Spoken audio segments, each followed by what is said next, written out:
There are 100 different things that can go wrong on a pressure washing job, and in today's video, me and my partner Jacob are going to walk you through a bunch of things that were wrong on this property that you need to be keeping an eye out for before the job begins, so that way you don't damage the property or get blamed by the customer for something that you didn't do. Now, in this video, you guys are going to see us document everything we find using the 28-point inspection form within 𝐃𝐨𝐦𝐢𝐧. And if you'd also like to use it, check out the first link in the comment section and the description. You can try any tier of 𝐃𝐨𝐦𝐢𝐧 right now for $1 at myquoteiq.com. Also, if you're looking to start up a pressure washing business, but you're not sure what chemicals to use, how to mix them, how to clean every surface on a residential job site, property protection, or how to set up your equipment, check out the How to Wash course. It'll be the second link in the comment section and the description. But without further ado, let's go ahead and jump into the video. All right, you guys, so typically we'd start from the front of the house, but Kale was washing over there first and foremost, so we're going to start from the back. So Jacob, you want to take us through some of the things we need to look for? Yeah, so whenever we got here, we always do a walk around before we get started with anything, before we even get chemical in the pump, because if there's anything that's too damaged and we're unable to clean it, which has happened in the past, you know, you run into jobs where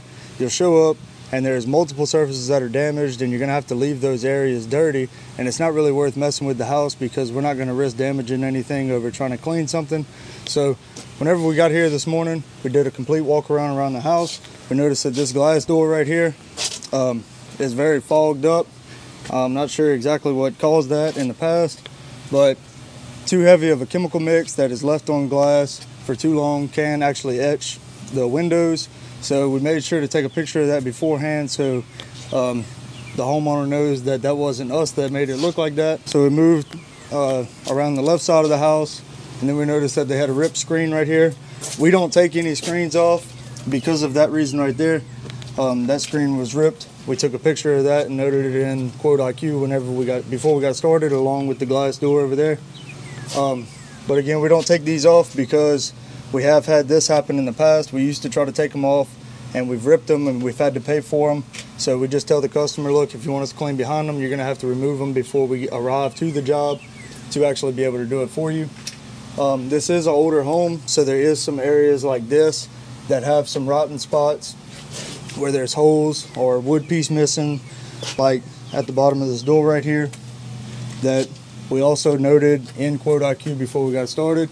And little things like that, it's only really these two areas as far as pieces that are missing with holes in them. So we're just careful around those areas, make sure we're not spraying direct water on those areas or chemical. The other thing you guys want to be mindful of with regards to the screens as well, you want to avoid things that are just like timely with not a lot of reward on the other end. So technically we could come in and remove all these and clean these for the customer, but at the end of the day, like, the cleaning solution as well as the water is going to do a good enough job for us not to have to do that and waste a bunch of time with it. Right, the risk outweighs the reward. Exactly. Whenever it comes to removing those. Like I said, we used to remove them in the past. It's just not worth it anymore because if they're dry rotted or something like that, then you go to pull them off and they're dry rotted, so they tear real easy, and it'll cause holes and different things like that, which could put you in a bind. The next thing that we had to note was this light fixture right here. You want to talk about why those can be dangerous, Jacob? Yeah, so typically floodlights are all right that are under the soffit like that if they have bulbs in them. We don't know if a switch is on for this or anything because there's no bulbs in it to be able to tell if it's actually on or not. So we don't spray any water really around that too much. If we do and it is dirty, the only thing that we'll do is we'll come back and wipe around it with chemical, and then come back and wipe like with water on a rag. We'll come back and wipe the chemical area off. That way we're able to clean that up also without having to actually spray on the light. Next thing you guys want to be mindful for is obviously wiring that's out. This is an older home, so I'm sure when they went in to wire this, they just rewired it on the outside of the house. Typically that would be behind something, but something to be mindful of, right, Jacob? Yeah, normally on these older homes, these cable wires like this, they'll be tucked under the soffit where the actual panels are that are on the house. This one, for some reason, the wires are cut and it's hanging on the side of the house, which is different than what we're used to seeing. But you don't really have to worry about those too much, getting water around them, because they are weatherproof whenever they install them. Typically the only wiring issues that we have to worry about is around the panels and different things like that, watching for holes or exposed wires or outlets that aren't covered. That's the biggest electrical things to pay attention to that we've had. All right, so as we're moving around the house, you guys are going to kind of see, obviously this is an older home, you're going to have some paint that are coming off. Those are things you just want to note in the instance that, you know, the customer comes back and says, hey, well, you know, this wasn't right here. Well, maybe it was too dirty before to see, or whatever the case may be, so you just want to take note of any missing paint, right, Jacob? Right, so if you can see that the paint's missing before you actually get started, if it's not too dirty, take a picture of it and note it. But if you notice that there is some flaky areas, but it's not completely gone, it's best to make the customer aware that, hey, we're not going to be able to control absolutely zero paint from flaking off for the fascia or the soffits, especially on these older homes. This home's probably been here for about 30 or 40 years, if I had to guess. So paint's going to hold up for a long time, but not 30 or 40 years. And whenever you come through, it doesn't matter if you spray it with a pressure washer or a water hose, some paint will flake off if it's already starting to flake. And that's a perfect thing to include within your terms and conditions, you guys, because this is something that you want to make sure that you're covered on. So, you know, you can put in there, if there is flaking paint in the event that we do our wash, it may result in a little bit more of the paint flaking off, but we'll do our best to mitigate that. Just having that in terms and service can just, you know, save you on the back end if the customer were to ever come after you. Yeah, and typically they don't have an issue with it. I mean, it's their home. They know it's flaking off a little bit, and a lot of times they're just getting it clean so they can repaint it anyway. So we've had customers in the past say blast it and knock as much paint off as you can. That way they don't have as much to sand, or they don't have to pay that extra service charge for the paint company to come through and actually clean it up for them.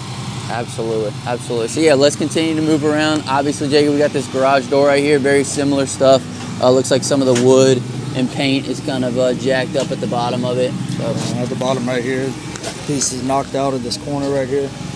So little things like that. We took pictures of all that before we got started. I don't know if Justin's going to put those photos in his video or not, but I'll throw those in mine. All right, Jacob, so we looked at the garage door. What do we got next? So this front patio area, a lot of times, and mostly you don't have to worry about this on these older homes, but a lot of times the newer style homes, they'll have outlets in the actual ceilings that you have to pay attention to. And a lot of times they don't actually put covers on those just because they're going to be out of the weather because they're on the ceiling under a covered area. But they're not out of the water whenever they're requesting to get their home cleaned. So this is something to be aware of whenever you're spraying. A lot of times we don't see them until we actually start spraying.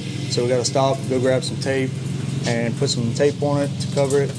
And then also ceiling fans is another big thing. We've actually heard a story where a guy that was just starting out in this industry, he was cleaning one of his friends' homes, and on the back patio they had 2 outdoor fans, regular fans, like we deal with every single day. And the next day after he got done, he didn't cover the fans or anything. The next day the homeowner walked outside and the fan was on the ground. It actually fell out of the ceiling for some reason. I don't know if he had wood soffits or wood, you know, on an older style home or vinyl on a newer style home. I don't know if it got in there and rotted the wood out and weakened the wood up or what, but yeah, the next day he walked outside and one of his fans was laying on the ground. So we don't get too close to fans, especially like in the top area where the wires and stuff are. We kind of reach up and spray around them with the ball valve around the blades and stuff, and we don't actually hit directly on the blade. We'll just stay around those to where you know, we don't risk bending any blades or getting any water up in the fan or in the electrical area of the fan. Other thing to always keep in mind on these properties is there a doorbell camera? Obviously, no doorbell camera on this one. It looks like they might have had one but took it out because typically they'll have some kind of security. Also, like Jacob said, always be mindful for outlets up top, but you always kind of want to check just the outlets that they have, because if they don't have a good seal on them, you know, you could get water behind there. And so outlets are a big issue. We've had an issue before where we've got water in one of these outlets and then it'll pop a breaker and then you got to call an electrician out. So it's just good to double check before the job begins. Yeah. A lot of times they're hooked up on what's called a GFCI, to where it trips the breaker instead of actually catching on fire, but not on every home, so we're always cautious of it. Make sure the covers are put up right, because those covers do have a drain in the bottom of them in case they do get water in them or something like that, and it needs to drain out of the bottom. That way that water has somewhere to go and it's not just sitting on the electrical outlet. If it's turned upside down and that drain is actually at the top, then water's going to run down into the outlet and then it won't have a way to drain out. We've ran into that issue in the past also. But we recovered because it had a cover on the outlet. Like we said, mentioned in that last house wash walk around we did, we recovered, it had a cover on it, so wasn't really much the homeowner could do. We cleaned up, it left a burn spot on the homeowner's home. We cleaned that up and she said, don't worry about it, I'm gonna get my son out here to fix it. And we actually just did our house like 2 weeks ago again. So there you go. One of the last pieces that really on this property is this fascia up here. It's just jacked up. So we made sure we took a video of that. And then The other thing that we didn't talk about maybe in the last video was just kind of taking a picture of the current state of the plants. If the customer calls us and said, hey, you killed our plants, it's good for us to at least have a picture of what they look like before, so we can kind of reference and say, well, no, we didn't, they were dead before. Obviously, as you guys can see, these look like they're newly planted, so just something to be mindful of. We are using bleach, and we just want to make sure we keep the vegetation wet as well. Right, that's a good point, because we've had that happen in the past also, and we didn't take a picture of the plants beforehand, and the customer actually, we went back out to the job, and we were like, no, they were already like that because the whole plant was dead. Normally, whenever you get bleach on them, if it's dripping to the plants, it'll leave a burn spot instead of killing the entire plant if it's not too much chemical that got into the root system of the plant.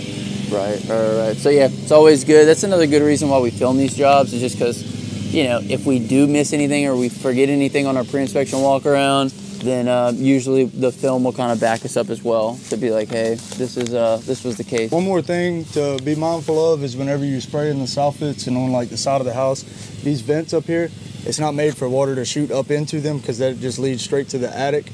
So if water gets in there, then it's potentially putting water in the house, which we don't want because it's all plywood and wood up there that's probably not treated because it is inside. So if it gets wet, then it eventually will rot out if it gets too wet. So just something to think about. Don't spray directly on that vent. We just kind of hit them real quick to where if water does get in it, it may be just a little bit of mist, but it's not like we hold the water directly under the vent to be soaking the inside of the home. You guys, that was pretty much the whole inspection. We'll walk around this side just to kind of take a little glimpse at it, but super important you guys document all these things on the property. Another thing is, while you're documenting, you could be looking for upsells. Roof blow-offs are a good upsell. You guys can see you got some leaf collection there. Roof wash, good upsell. Concrete cleaning, good upsell. We actually shot him a text over and said, hey, we can knock out the concrete for you while we're here. So we'll see what he says about that. If you guys made this far in the video, comment down below inspection, and I'll hashtag you a real one. But my name is Justin. This is Forever Self-Employed, and until next time, hustle hard, get that money, baby. Word of the day, upsell. Peace.